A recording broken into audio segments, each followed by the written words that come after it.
Good afternoon, ladies and gentlemen. Welcome. Dawes County Board of Commissioners work session. Today is Thursday, March the 19th, 2026. Appreciate those that are with us in attendance, as well as those that are with us online. We'll move right into new business. First up, presentation of employee insurance renewal 2627. Mark Browder from Mark III. Come on up.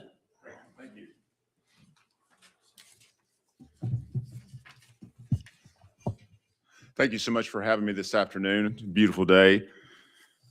So wanted to go through the renewal process for 26-27. I think it's been a successful endeavor as we work through a very difficult environment. Just to sort of level set what's going on in the market today, claims are accelerating across Georgia and across the nation. Unfortunately, we've got a significant challenge with especially pharmacy spend, high claimant traffic, oncology, consolidation in the business, and what we haven't seen yet in our customer base, but what is coming are cell therapy and gene therapy treatments that are going to cost in the millions of dollars.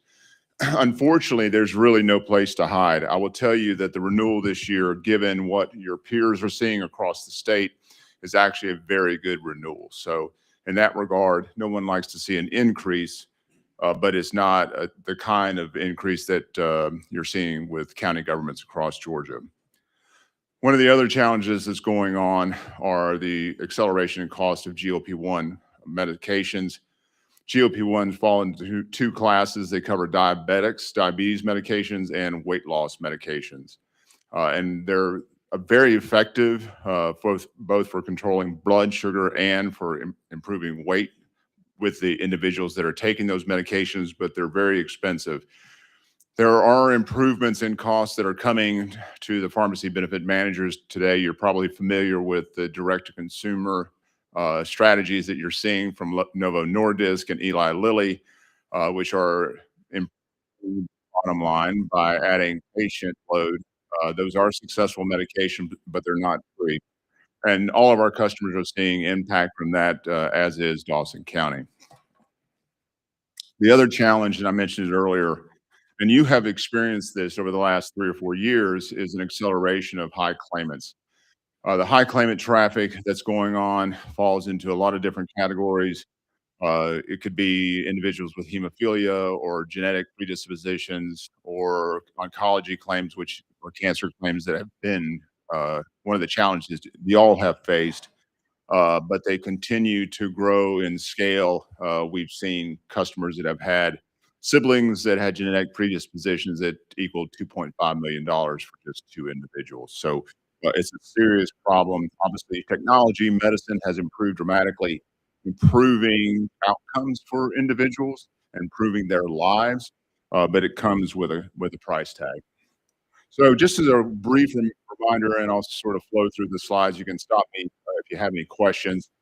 Just to provide you with some history, if you remember 22-23, we had a significant challenge. Humana was exiting the market.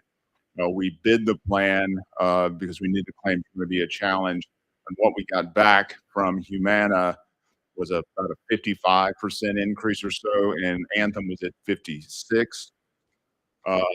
Fortunately, Cigna came in as a competitive opportunity. So on page 6, see in 21-22, your claims were up 64%. And on slide 3, your claims were up 23%. Though these are claims that occurred within your population, both employees and dependents. Oops. All right. So as I indicated, the plan was bid in 23-24, a significant increase from Humana, a significant increase from Anthem, and then we were fortunate enough to end up with basically about a 14% increase from Cigna, saving the county approximately $1.6 million for that renewal cycle. Unfortunately, the claims have continued to accelerate beyond this. Obviously, we dealt with a significant increase that we fought off for 25-26. And fortunately, in the transition, and tell you for the 24-25 renewal expectation, we were anticipating a double-digit increase. Unfortunately, the market saw it a little bit differently. We originally got a 33% increase from Cigna. Correction, from the market. We worked that down into what was a really nice 9.75% increase. We also added support for diabetes management and weight management of $37,000. So you essentially are getting disease management programs here at the county for free. So it was a very good renewal cycle. And then, unfortunately, in 24-25, your claims were up about 85%. Again, my claim is driving it. A small population driving the majority of your renewal. And as you can see from this slide, it was cancer that was the dominant theme. So 6% of the membership was driving 63% of the cost. And of course, that had a significant impact on the renewal cycle. 33% renewal is what we ended up originally. That was the starting point from Cigna. We bid the plan for last year or for the current year that we're in. We ultimately ended up with responses from Anthem and Aetna in the high 20% range. We got Cigna down into a 23% renewal, which of course was a very difficult renewal, but given where your claims were, given the response to the market, it ultimately ended up being the best possible solution. This year is doing better, so the plan is running better.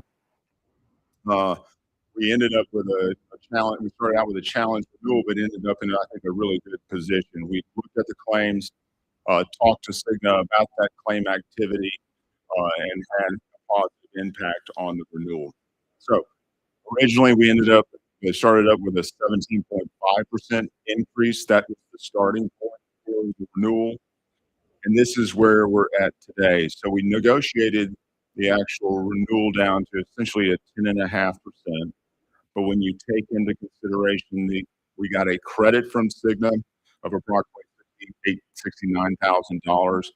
They also left in place the monies for the disease management strategies and wellness.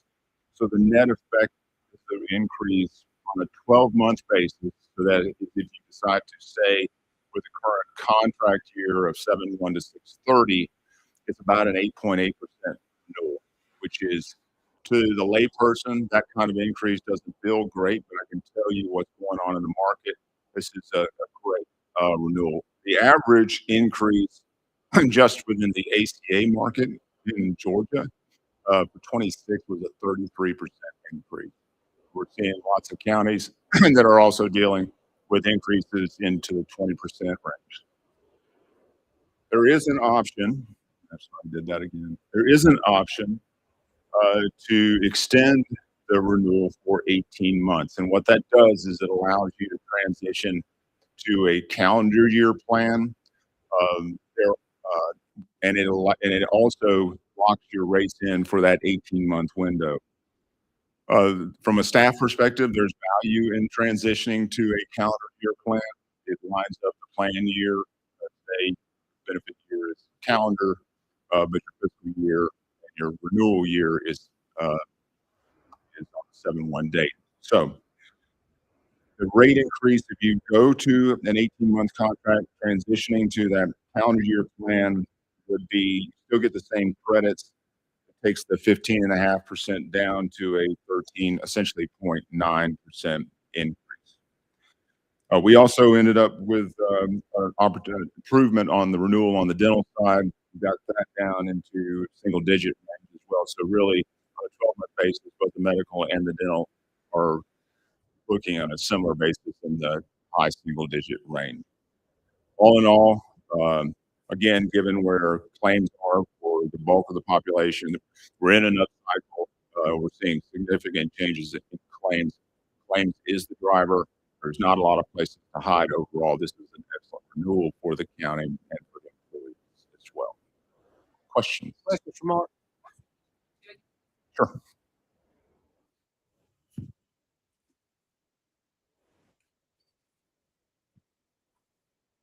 I have a question about page 22, so you leave it there.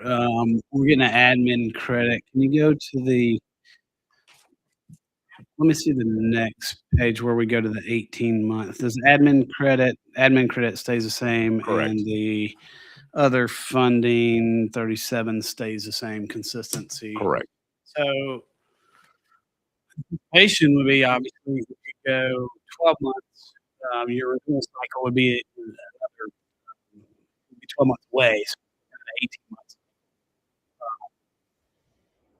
Hypothetically, you may or may not get that tech funding on the next cycle, or you may or may not get the admin credit fee on the next cycle. The reason why I'm saying I'm leading to say the admin credit fee, it seems like it would be 1.5% because we're dealing with an 18-month term. The 12-month term is half a year percentage difference. So, but they're not allowing that for us to go to the 18 months. Correct. So a couple of things. So the credit for the tech credit and the wellness credit, we've been consistently been able to keep that in the renewal cycle. The way, and I'm not a fan of this strategy, so our target was in the high single digit range for the county. Cigna, from an underwriting perspective, their philosophy is they want to try to have the rates in the right spot as close as possible and get it into that range they provided that range credit. Not my favorite solution for a variety of different reasons. I'd rather have it in the rates. Sure. That particular dollar amount, I've had another renewal with Cigna that's running into its second year where I was able to obtain that credit. It's not guaranteed, but we're always trying to continue to advantage the county to the best of our ability. I will tell you the market is hardening, so it's possible that it won't be there. We have another county in Georgia where there were two options. One was the renewal if you shop the plan. That's not the case here today, but it's indicative of what we're seeing, was about a 27 or 8% increase. The offer from Cigna was if you don't shop the plan, it's a 19. Not a great renewal by any stretch of imagination, but a significant delta between the two. Customer, and I completely understand why they said it, both numbers are terrible, shop the plan.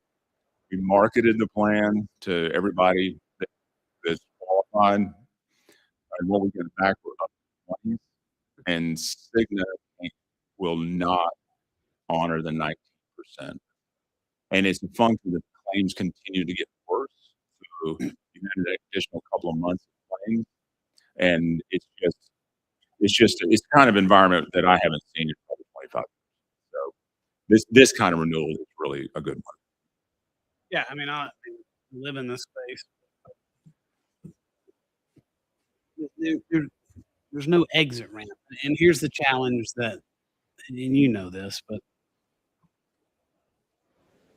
we appreciate every single one of our employees, and we do the best that we can from a benefit package. But we're on a trajectory today, and you look back on the history of where this number was. We're at $7.8 million just in a fixed expense. We haven't grown government. We haven't grown number of employees. It's an expense that doesn't get us more efficient in our operations. I had a conversation with them the other day. The state's talking about changing a lot of these property tax things. I said, "Well, find savings." Well, I've got an expense today that's $1.3 million more than it was last year, and we haven't done anything different. All that to say, I mean, we're on a trajectory that is not sustainable. So, with your magic ball, where do you see? I mean, next year, and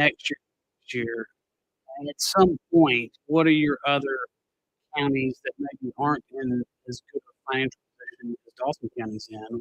What are they doing to mitigate the constant increases? Because ultimately, we want to provide great benefits to our employees, but at the same time, the people they're paying these benefits are citizens that some of them can't afford it themselves. And so that's where it's a dichotomy for us is it's their dollars and they can't afford it themselves, but we continue to have a great plan. So, yeah, and it's very frustrating. I totally get it. We at Mark III, I've got 100 employees. We got a 27% increase, and I had to consult with myself to tell me why this was going on, and I knew why it was going on. We had high claimants. We ended up with a 16, so I'm empathetic as an employer on the trajectory of all of this. The challenge, and to the layperson, the person doesn't is not immersed in this business, is completely baffling why this is going on. Unfortunately, there's lots of reasons why we have the challenges we do, but it starts with the claims of the individuals. The challenge is trying to make those costs go away. There are some things you can do that will mitigate it, but won't eliminate it. Yeah. And we went through an extensive bid process last year, ended with a good result, and we did the same thing 2 years before that. But in the end, I was looking. Actually, it's funny you say that. I was looking back at the rates for 23, 24, and the suppression rates we got from Cigna, a 13% increase. We're really 2 years, 3 years later, basically where we were, where both Anthem and where Humana was when they pulled 55.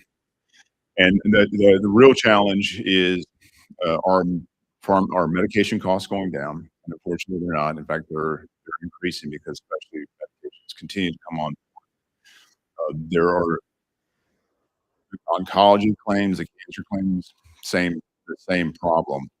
But you can change funding strategies to being self-funded with all the risks on the county, and you have benefited from being insured or because you've been risk off. Where this hopefully stops, I would just tell you in a normal cycle, you're going to expect trend to be 6 to 8%, and that's just normal. It's a function of just the accelerating claims. I don't have a lot of hope to offer on this particular subject. But I mean, and you guys, I think, have done a great job of negotiating for us and keep us in a good position. It's just, we've talked in the past about what can we do to help mitigate by more health plans for encouraging our employees to get more healthy. But some of these things, drug cost is a function that we can't control, whether we send everybody to the gym every day or not. And oncology claims are something that is difficult to mitigate. I mean, obviously, early detection is better than nothing, but it still exists. And we're talking about putting some money into a health facility thing for employees and trying to be proactive with it, but it doesn't seem to move the needle on some of the challenges that we had. So I'm looking 5-10 years down the road when we're staring at a $15 million number. At the same time, we're doing everything we can to keep taxes down for everybody else. And so we've got a county government that's got 5,000 members, and they were looking at a 5-year budget. And what we're telling them is that you can expect on the out years a normal trend, which is about 7% per year. And the only levers then, outside of changing your funding strategy, you have a risk on being self-funded, is then you start looking at changes. And those will only have so much impact. It used to be that benefit changes had a much bigger impact on the claim spend because you were basically transferring the cost over to the members that were using it. But as claims outline that in the budget, the impact of those benefit changes is actually shrinking. Yeah. So I wish I could give you a lot of hope. I don't have a lot of hope to give you, other than if you end up in a position where being self-funded or being part of a cooperative that they're developing for 27, 28, we'll definitely take a look at that. That was my next question. Are you able to develop because we're a relatively smaller pool, are you able to take multiple clients and put them into a captive? Is the world out? Yep. Yeah, we've already done that in North Carolina. That's on the docket for 27, 28. We also have a national account arrangement with Anthem that we do for our self-funded customers. It's actually national account terms of both stop loss and policy and administration. We just put Barrow County in that arrangement, and that was actually developed in Virginia. So we had a relationship with Virginia Anthem that we extended out to Georgia Anthem, and I think we've got a positive relationship that's being established. So, but they would have to want to accept us, and our loss ratio is not great. Right. So there, yeah, of course. And really, when you're looking at that kind of arrangement, it's not only the aggregate claim, but it's the high claimants as well. So it would be underwritten. it would be an acceptance perspective. If you're running okay, then there's an opportunity. The value of that contract is that you end up in the lowest net cost solution. The reason why is in the arrangement you have today, the county doesn't benefit from rebates, which are a pharmaceutical consideration that's negotiated between the pharmaceutical managers and the manufacturer. We don't want to lose sight of the fact that it's very easy to point the finger at the problem caused, but it's a lot of different solutions or problems that are going on. But in a self-funded environment, you can get the rebate value back. That's worth a lot of money, actually. It can be worth as much as $200 per employee per month if the contracting is right. I mean, this year on Barrow alone, I think we increased their rebate value by about $500,000. So there are some levers you can pull, but you have to get more risk on. Um, when you end up, this is important, when you end up in a self-funded environment, you then have to get really disciplined because you're going to pay the claims in the end when you're in a self-funded environment. It's claims, net cost, administration, fixed cost, spends up to the total cost, and you have to be willing to understand that every year you have to set aside money, even in the good years, be increasing your funding. So the discipline, the value of being self-funded is you have flexibility on some of the things you do. The burden of self-funding is that you have to be disciplined in what you do. Other questions? Thank you. Thank you so much. Next up, we have presentation of request for funding for 12 new fire hydrants. Research Director Troy Lee. Troy.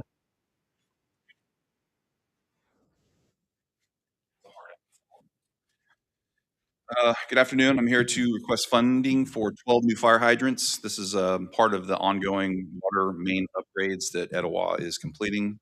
These are on Winter Hawk Cove, Peanut Trail, and in the area of Barker Road. The 12 hydrants will cost $71,466, and we do have funding in impact fees for that. Question for the chief. Thank you. Thanks. All right. County manager report, Joey. Thank you, Mr. Chairman, and good evening, members of the board. We have 3 items tonight. First item is the monthly reminder of your flash report is in your packet. Take a time to look at that at your convenience. Second item I have for you is I always love sharing positive news. This is by our count the 17th year in a row that the Georgia Finance Officers Association has awarded Dawson County with a certificate of achievement for excellent in financial reporting. This is related to our annual comprehensive financial report. The specific one was for 2004, which was completed last year. This achievement is the highest honor, highest form of recognition in the area of government accounting, financial reporting, and it's a testament to the staff who works on this. It's a significant accomplishment. I just want to take the time to recognize our finance department, our team, continuing our recognition of this award, this achievement. Thank you. Thank you. Lastly, and I think I sent this to the board recently, but I wanted to make note of it publicly. Working on numerous traffic transportation projects currently, many T-Spots projects. And one that we hear a lot about is State Route 53 at Lumpkin Campground. Here in some time. I'd like to thank the board for what I'm just going to tell you. I think y'all we received a letter very recently from the Department of Transportation, and they've committed an additional funding now. This project, yeah, that's on the state route, but it's not on their plan. Not on their plan. We were probably looking at another 7, 10, 12 years before this was any type of project at that intersection. So we partnered with the state a year or 2 ago to begin the process and committed some county funds some spots funds to make this a reality. Intersection improvements at 53 and Lumpkin Campground. Well, again, I want to thank the board, especially Chairman Thurman and several of you who worked a little bit behind the scenes over the past year or so, with some meetings with the state. The big announcement, the drum roll, the state has committed $1.7 million for this project. This is approximately, we haven't figured it out yet, but approximately $2 million project. So this and some developer contributions, 80 to 85% of this project is going to be covered by non-local funds, which is amazing. A little update on that project. I know you've heard about it earlier this winter. We are looking to bid on that project probably in May. So it's very realistic that construction will start late summer. It's about a year-long project for the intersection, but won't lay on details of that. But this is significant. This is, we all pay taxes. We all get to pay state taxes, state of Georgia taxes. And, we want as much of those dollars coming back to Dawson County as possible. And this is pretty significant. I applaud the board. Some of our local delegation helped with this. Some of the DOT staff were very instrumental in helping Dawson County. We have not been forgotten. We've not been forgotten. We certainly appreciate it. I wanted to make that announcement. That's all I have, Mr. Chairman. Questions of the county manager? County attorney report, Ms. Davis. Yes, Mr. Chairman, I don't have a public report, but we could have an executive session need on the basis of litigation. Okay. I'll entertain a motion for an executive session. Litigation. Motion by Commissioner Bruce, seconded by Commissioner Turkett. Discussion. Hearing none, please vote.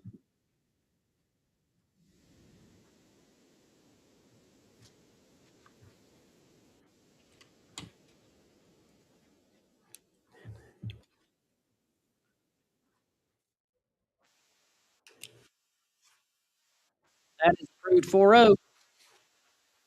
Take about 2 minutes. We'll meet in the back for executive session.